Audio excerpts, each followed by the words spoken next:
I think so. Mm-hmm. Yeah. And then you think they'll just bring in another crew? James Gandolfini playing your role part? I think Jimmy's done. I'd be very surprised if Gandolfini came back, but if he did, I'd buy a ticket. That's for sure. Well, we should point out what this play is about. It's about couples meeting to discuss an incident in which one of the sons hit the son of the other couple with a stick in the local playground. You're playing one of those couples, Veronica and Michael, the parents of the kid who's been hit. The other couple is Alan, a lawyer, now being played by Dylan Baker, and Annette, Lucy Liu, who's in wealth management.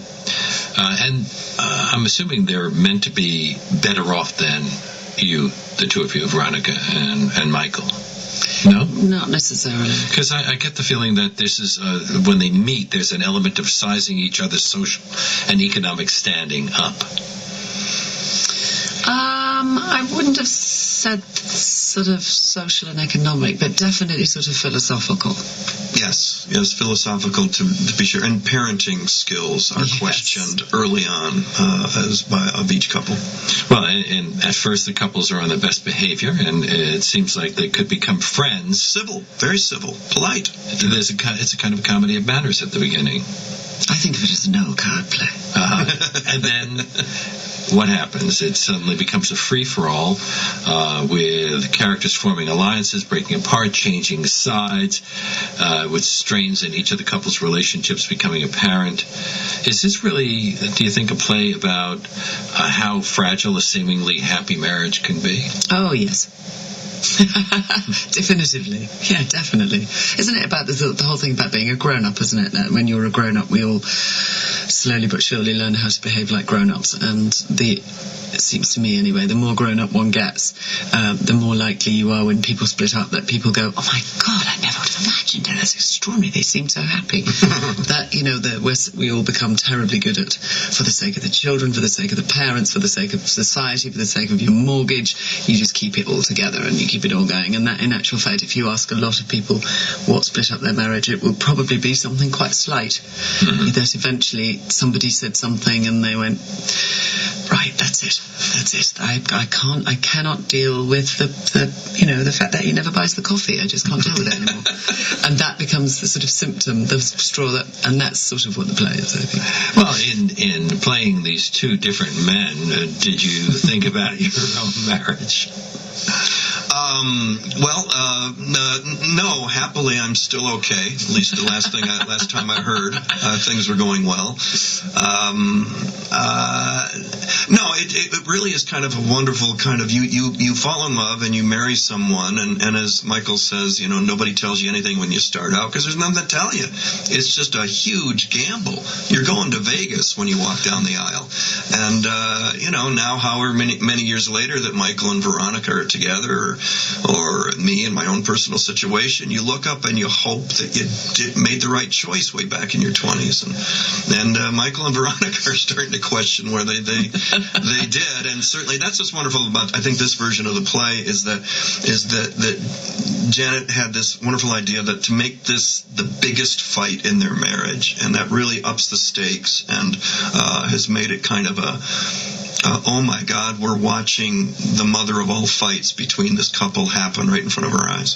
The sort of thing that we're seeing here with these cast changes is something that's become the norm on Broadway.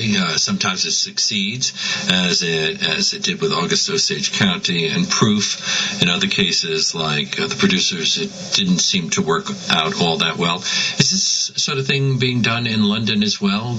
Bringing the reliance on bringing stars in to replace the stars who originated the roles?